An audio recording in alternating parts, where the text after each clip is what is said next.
aí galera, aqui é aquele menino do canal KMG Animes e tô aqui pra falar de anime mais uma vez. Dessa vez retornamos com Baki. Faz tempo que eu não faço aí uns vídeos falando sobre curiosidades, algumas coisas de Baki. E dessa vez a gente vai falar um pouquinho aqui sobre coisas que não foram contadas em Grappler Baki, em Baki, Bakidou e toda a saga de Baki em si, que deveriam ser contadas ou poderiam ser contadas, né? Agregaria muito. A gente sabe muito bem que Baki está passando por um problema muito grande, que é a falta de criatividade do próprio autor e aí a falta de objetivo na história em si. O protagonista já chegou ao de querer chegar, não tem mais mágoa do pai, já perdoou ele, então a gente tá travado na história. Mas o fato importante sobre tudo é que sim, o conteúdo com relação ao passado, fundamentação do universo de Baki pode ser e muito explorado. Então eu gostaria de falar algumas coisas aqui, alguns pontos que poderiam ser explorados aí por Itagaki, fazer alguns guides, alguns spin-off. Mas enfim, deixa de resenha, deixa de rolar, você sabe como é que funciona. Tem um card aqui em cima com impressões, chance de nova temporada, narrações e muito conteúdo de Baki, beleza? Então deixa de resenha, deixa de rolar mais uma vez e simbora para este vídeo. No caso, como vocês bem sabem, Baki ele tem a carência de preenchimento de alguns momentos.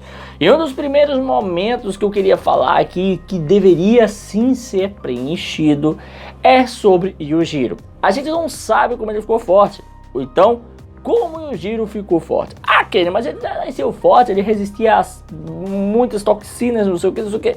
Resistir às toxinas é uma coisa, ser forte é outra. Nós sabemos muito bem que o Yujiro é um cara que treina e treina muito. Ele se esforçou para poder ficar extremamente poderoso. E com seus 16 anos, quase 17, faltando alguns dias aí, ele sim já estava muito forte. Mas para chegar nesse ponto, ele teve que treinar. E como foi esse treinamento? O que ele fazia? Quais foram suas habilidades usadas? Como foi que ele conseguiu ficar tão poderoso? A gente só tem do passado dele algumas citações que ele participou em guerras.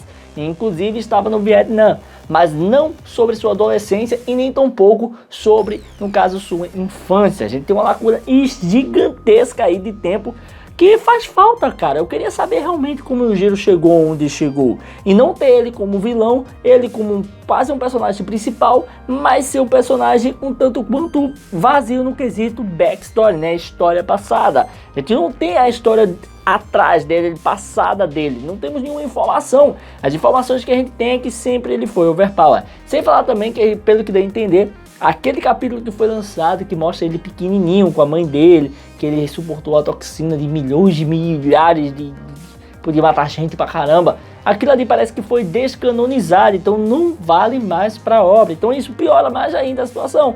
A gente tem pouca informação com relação a Yujiro. Eu gostaria muito que Itagaki fizesse um guide ou alguma parte que mostrasse flashbacks mostrando desde quando o Yujiro nasceu até, no caso, nos seus 16 anos ele indo pro Vietnã. E aí poderia finalizar, né, ele indo pro Vietnã, e aí a gente poderia linkar com o Grappler Baki, aquele momento do flashback de Jack, ficaria massa pra caramba. Quero saber de vocês já acham que realmente ficaria bom isso? Mas sim, esse é um dos primeiros momentos que eu gostaria, e sim, muito de ver sendo contado, e nunca foi contado na obra. Outro momento que poderia ser contado e nunca foi contado pra gente é como foi a vida, como é que é a história, como foi a trajetória de Yuichiro Hama, o avô de Baki, o pai de Yujiro. Se a gente não tem informação sobre Yujiro, como é que a gente vai ter informação de Yuichiro? Duas informações a gente tem sobre ele, dois momentos da sua vida. Lutou na guerra da Segunda Guerra Mundial, apenas isso, e lutou, no caso, contra um cara de forma falsa. Lá bem em 1950 e pouco, quando a arena subterrânea Gurakuren estava sendo inaugurada. E a gente vê que ele estava lá nesse momento, quando ela foi inaugurada. Até mesmo o Doppo ficou revoltado, porque ele estava fingindo ser um cara fraco.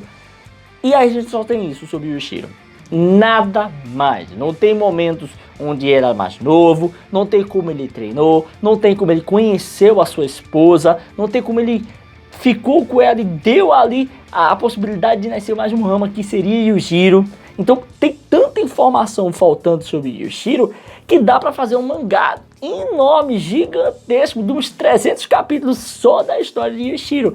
Então, Itagaki, se você tá cansado de escrever Bakidou, que sim, você já disse que estava cansado e tá até agora sem escrever, volta pro passado, foca em Yujiro, foca em Yujiro, foca em personagens que sim, tem história para contar, tem lacuna nela e vai ser mais interessante, porque a gente sabe muito bem que Bach ele perdeu todo o conteúdo relacionado à história em Grappler Bach. O resto só ficou focado em artes marciais e faz isso muito bem.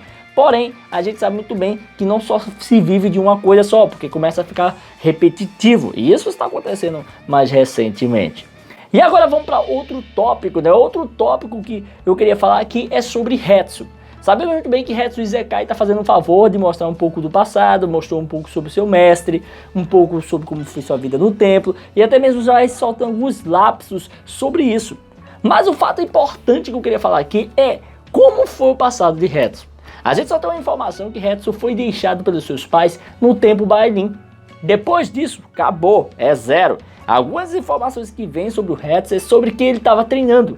Estava treinando isso em tal momento, estava treinando aquilo em tal momento. Então, em muitos momentos, ele estava sempre no templo treinando. Mas a gente soube no Hetsu Isekai, recentemente, que ele saía do templo, ele só não vivia no templo, ele já foi num parque de diversões. Então, como foi a história dele? Como ele aprendeu tudo? Quem era ele? Quem eram os pais dele? Como ele foi abandonado ou deixado, ou até mesmo deixado em segurança? Ninguém sabe se esse cara estava sendo perseguido. Como foi a história de Hetsu? Quem é Hetsu de fato? A gente não sabe quem é ele. A gente só sabe que Hetsu veio do templo Bailin para mostrar seu poder, o poder das artes marciais chinesas a todos nós na Arena Gorakuen. Mas fora isso, não temos informação nenhuma sobre Hetsu. É uma nébula, é nebuloso. Isso era também com Katsumi. Katsumi era assim. A família Katsuragi, a gente não sabia nada sobre ele, mas agora a gente sabe muito bem como ele é. Inclusive o Yuenchi está fazendo esse papel de trazer isso.